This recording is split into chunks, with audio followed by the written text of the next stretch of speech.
Good evening, dear friends. It's such a beautiful night, and I'm so happy that we are here. I am Lorelei Nassar, a dental surgeon and the person which launched the concept psychodentistry.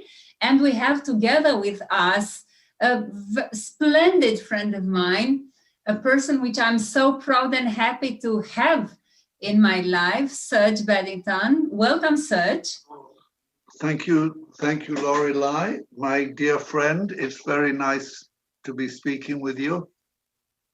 And we are going to talk about your latest book, which I'm so delighted I have the opportunity to read, Inner Work for Outer World. How come a transpersonal psychologist is writing about the whole world? Well, actually, it's called Gateways to the Soul, Inner Work for the Outer World. Sorry, my apologies. And your question is, how come a psychotherapist is writing about a soul? Yeah. Well, because soul is the most important part of who we are. We're all souls, Lorelei. And Jung wrote a great book, Modern Man in Search of a Soul, is that we all have souls, but it's hidden inside us. In many of us, our souls are locked up in a little cage inside us. And we grow up and we just believe that we're our ego self. But that is why I argue our planet is in such a terrible state. And we need to find the keys to unlock the cabinet where our soul life lives, and then walk through the gateways into celebrating our soul life. So why I wrote about the soul is because our modern world has lost its soul. And when we lose our souls, we do things like we have wars, we treat our planet disgustingly, we become obsessed with power and wealth and fame and fortune, and we forget the things that are real about life. So, Lorelei, my book is, how can we bring a sacred space back into the way that we live our lives? In other words, how can I bring soul into my relationships, into my work as a psychotherapist, into my work as a healer, into my marriage, into my relationship with my daughter, into my relationship with my dog, into my relationship with all of the world around me. Because if we can do that, we can make a difference in the world, and we can feel full and joyful and fulfilled and abundant inside ourselves instead of miserable and unhappy. So you're talking a lot while opening this gateway to the soul. Yeah. You're talking a lot about ensouling. What does this mean exactly? Well, if I relate to you in an ensouling way, Lorelei, it means I see you as a soul. It means I open my soul and embrace you in that way, so that you will feel an extra something than if I just talk to you as being separate from me, and you're just an ego and I'm just an ego. So it's opening up a different space, a space that allows for healing, a space that allows for transformation, a space that allows the next step of evolution to flow. So I'm saying that we need to learn to be ensoulers of our world, as opposed to destroyers of our world. So Does that make sense? How do you do this precisely? I know this is the theme of the whole book, but in a couple of words, how can we act indeed through inner work to save the whole world? How do we do this? Well, we can't give anybody or the world anything that we've not developed in ourselves. If I'm an unhappy person, I can't give you any happiness. So first, we have to find how to unlock our own soul life. And we do that in many ways. First, we realize that a soul is inside us. So we have an insight, we meditate, we quieten down, we do kind things to other people, and we connect to our creativity, and we connect to the depth of our being. When you and I go deep, and we may go deep through music, through our conversation together, through literature, through our relationship, when we go deep, soul begins to emerge. So it's nothing to do with religion. People often think, oh, I'm not a Christian or a Buddhist or a Sufi or a Hindu, so I can't be soulful. No. Some of the greatest soulful people on the planet are not particularly religious. And then, Lorelei, when I have found my soul inside me, my depth, then I can bring it into what I do. So as I'm talking to you now, I hope I'm bringing a quality of soul. I hope that I'm embodying it, because you are allowing me, my dear friend Lorelei, to walk through a gateway into soul. So I thank you for offering me this beautiful gateway, that I'm talking to this beautiful person in front of me. And to other, I don't know, a couple of hundred people which are looking at us and listening to us this evening, hopefully.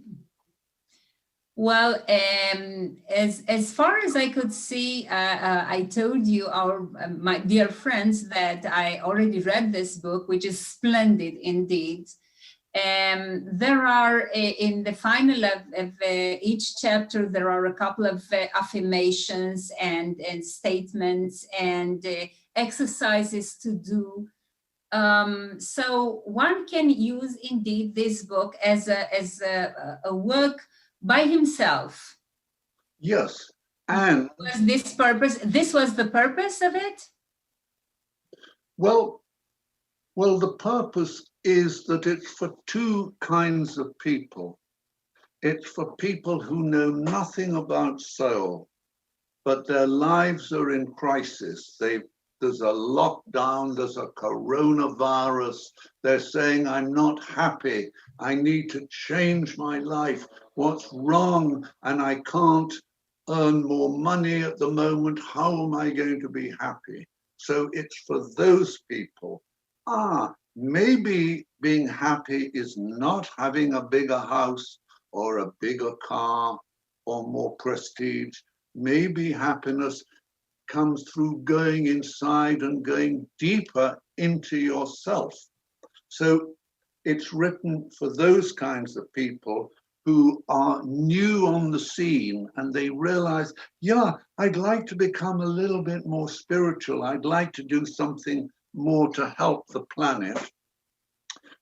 Those are the first lot. The second lot are people like you who are lovely people who serve the planet and make a difference, just to give a little bit of extra guidance. Because the only difference between you and me is that we're both soulful people. but I'm a bit older than you, so I've made many, many, many more mistakes in my life. And it's out of my mistakes that we learn about soul. In fact, Lorelei, there's a crisis called the dark night of the soul. So it's very often in times of pain and crisis, a tragedy happens, we lose a person we love, we lose our money, we have a bad illness, we go deep inside, all our old world explodes. Often in those painful times, our soul life, we find the key to open the little closet inside us where our soul lives. And I think on the planet, we're going through a dark night of the soul. All of us, a collective dark night, not just a personal, but one that is embracing all of us. And we don't know what's going to happen in 6 months from now. Is the virus going to get worse? Is it going to die out? Will we return to our old realities? Are we going to be able to work in our same jobs? The outside world is uncertain. Therefore, we need to learn to ground ourselves more in our inside world. Right.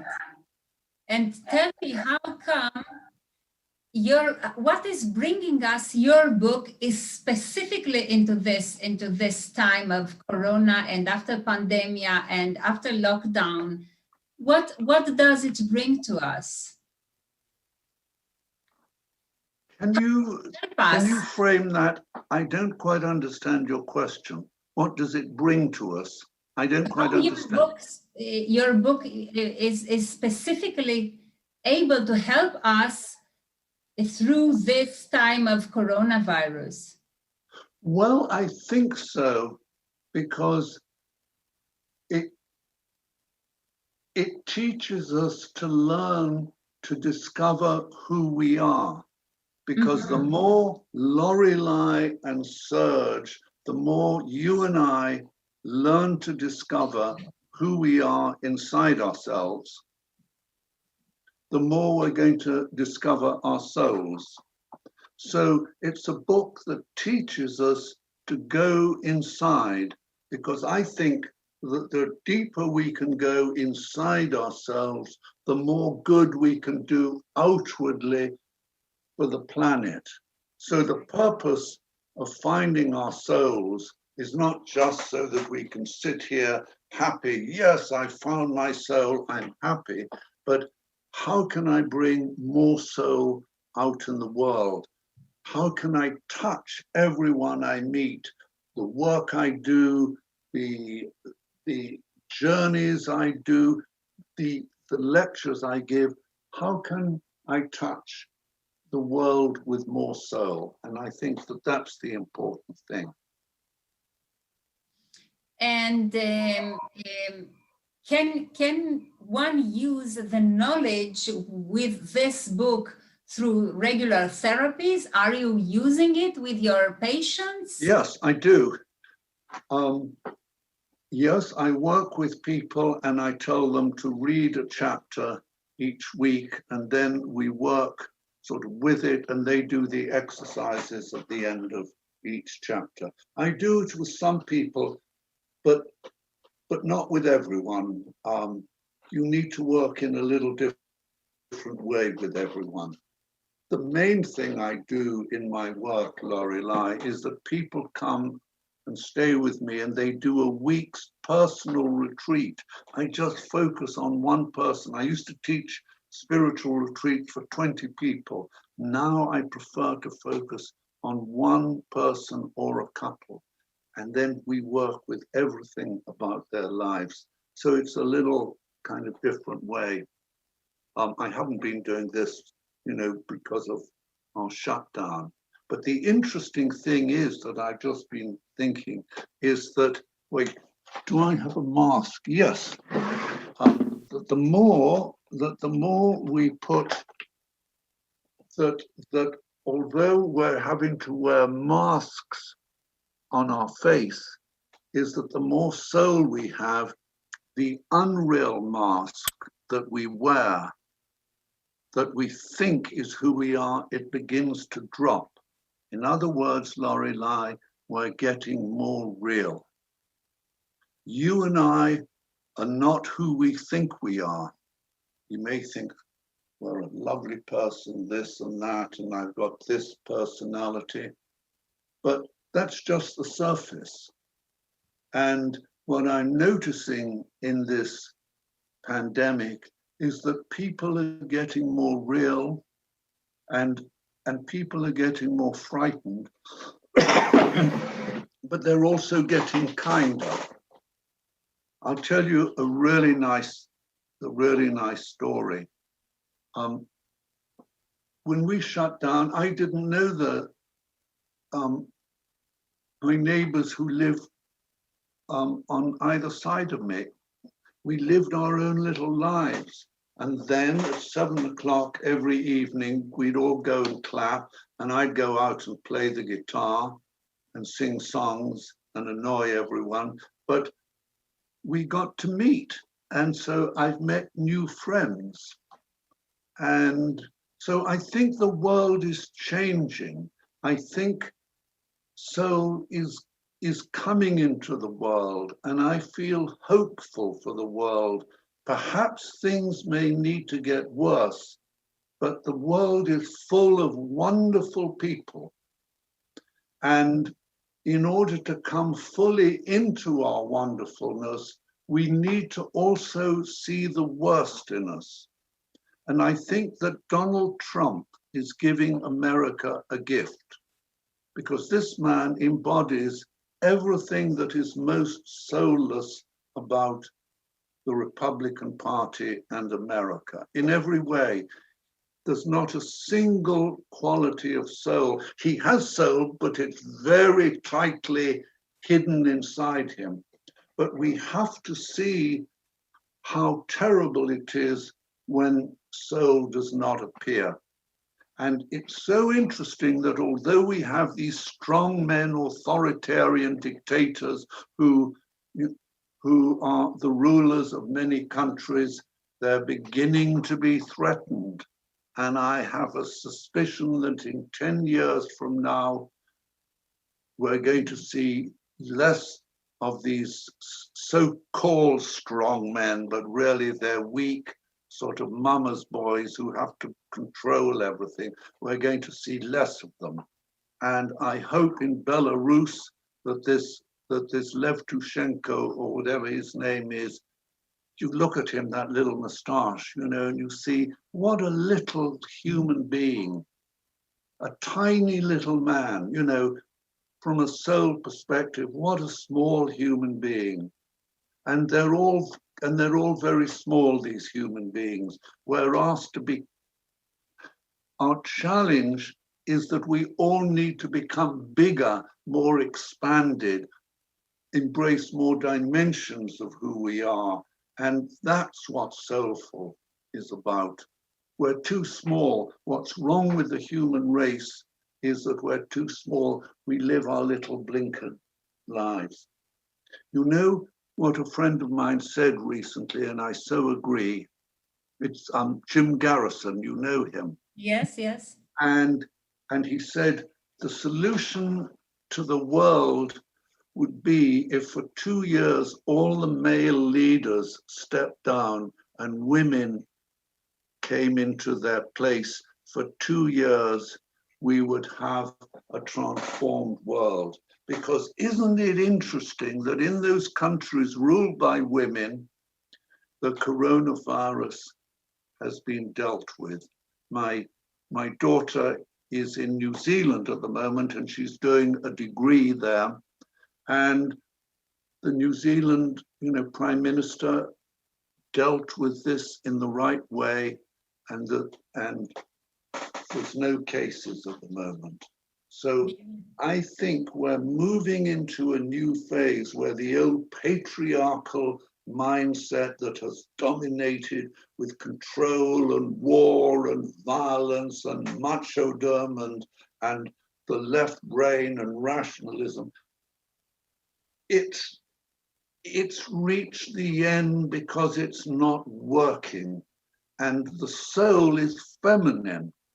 It's not masculine. The soul is feminine, and I think that the goddess energy, the female energy, is returning. And I think, my dear friend Lorelei, that you're a very good example of the new kind of woman who is soulful and female and very feminine, but you're also strong, and you're a businesswoman, and you're purposeful, and you do things in the world.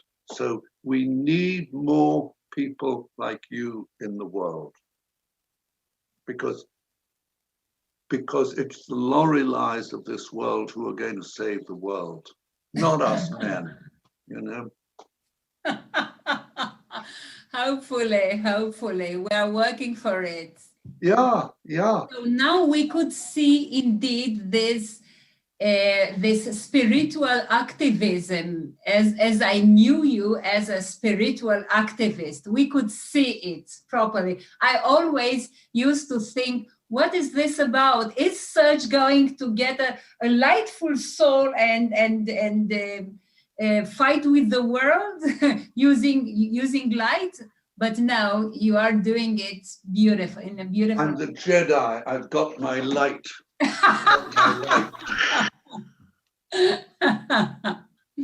But no, seriously, I think we all need to be activists for a transformed world. Right. And we need to be activists in the areas that touch our hearts. I like whales, but I'm not going to work to go on Greenpeace and get in front of Japanese trawlers to stop them killing whales. I'll give a little donation to Greenpeace, but where my activism is more of a spiritual nature. I want to take a stand that we need to be warriors for a better world. We need to embody it in the way we talk, in the way that we act, in the way that we love. And I think that we all need to think of ourselves as activists to make the shift from being part of the problems of our world to being part of the solution. And that means that if we have any investments in armaments or in petrol, we get our investments out and we put them into alternative technology, into sun and wind, so that we stop consuming so much and we learn to conserve more. We learn to do, in fact, I've got a chapter here, if I can just find it, on inner work in action, and I talked about 14 ways to work to make a difference. And if I can just find it, yep. And the first is to live more mindfully, to eat more healthily, to look after our body, to do a sport that we love, to treat everyone we meet with integrity and kindness, to consume less and conserve more, to recycle and not dump our stuff. And that also means that we don't dump our emotional stuff on others as well as our physical stuff, that we need to cultivate gratitude. We must never do harm and hurt people. We need to pray, and we need to have animals around us. I have my lovely little dog who's not in the room at the moment because she often barks. Yeah. And the last thing is that we need to feed our soul with what makes our hearts sing. So what makes my heart sing is talking with you. So in this interview, by talking with you, my soul is being fed. I'm so happy to hear about this. And as you were talking about this goddess, I remember on one of our talks, There we talk about prayer as a dialogue between us, between Yes. who am I and the source, God, goddess, whoever it will be. And indeed, I think it is very valuable for all of us, especially in those times. I absolutely agree. I think that we need to learn to communicate with the divine worlds more. And it can be very simple. That there was a man who wrote a lot of books called About Talking with God. And they were very, very popular. Walsh, I think, Neil something Walsh. I met him once, a very, very lovely man. And I think we need to talk with the divine. And especially we can do it out in nature. When I go out in nature, I like to take myself on soul walks, S-O-U-L walks. And I thank the trees for their beauty. I ask the power of nature to come into me and to uplift me and to heal me. I will thank the beauty of life around me. And so I'm always filling myself with soulful qualities of joy and peacefulness and kindness, because I think that they're important sort of qualities to cultivate. However, that said, we must not, repeat not, neglect our dark side, because we all have a dark side. And it's a lie to feel that for me to believe that I don't have a side inside me that may be manipulative, that may have aggression, that may be unkind. And we need to own our shadow side, because all racism, all Islamophobia, homophobia is all a projection of our shadow side. So if we're going to be soul warriors, we need to take on the evil of the world and not add to it, because there is tremendous evil in the world, and we need to see it for what it is. In my last book, I think I have a copy of it somewhere around, called Awakening, Awakening the Universal Heart. I talk a lot about how strategies that the warrior activist deals with evil, because it's there. And so we mustn't pretend that it's all nice, that all the world is nice, because there's a lot of horrible people, there's a lot of horrible things, and we need to be warriors and take it on and be giraffes and stick our neck out and not be ostriches who want to bury our head in the soil. Beautiful, beautiful. So my friends, all of us can find Serge's books on Amazon, please. There are indeed beautiful. Thank you so much, Serge, for giving. I'm just going to say one more thing. Yes. If there's anyone who is listening who would like to do a session with me for free, who's in crisis, who is suffering, I offer that up. And I say this not because I'm some goody-goody kind person, but I think that we all need to help our fellow human beings at this time in the areas where we can. I think the very wealthy people need to help the very poor people. I think all of us who have something that we can offer that makes a difference, we need to give it away. And we need to think more in terms of giving, because it's very, very important. I would love to see a new kind of economy where we gift things to each other. So please, if anyone would like to be in touch, you send an email to me. You can look me up on my website.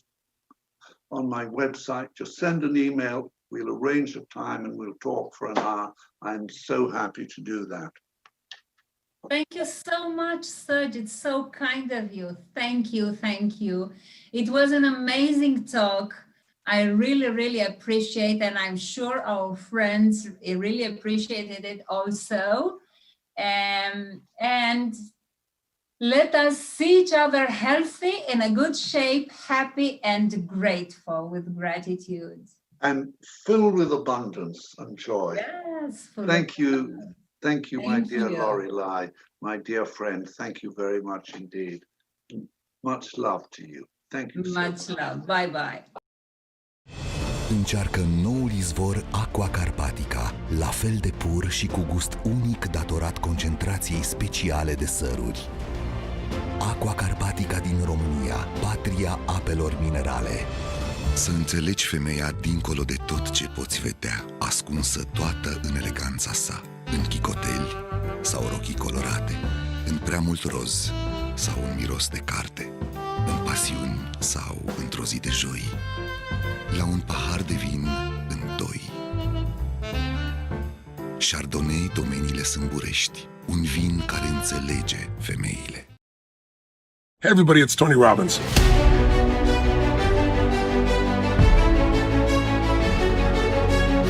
I've been working for the last 2 months to create an environment where I can deliver Unleash the Power Within for you at home.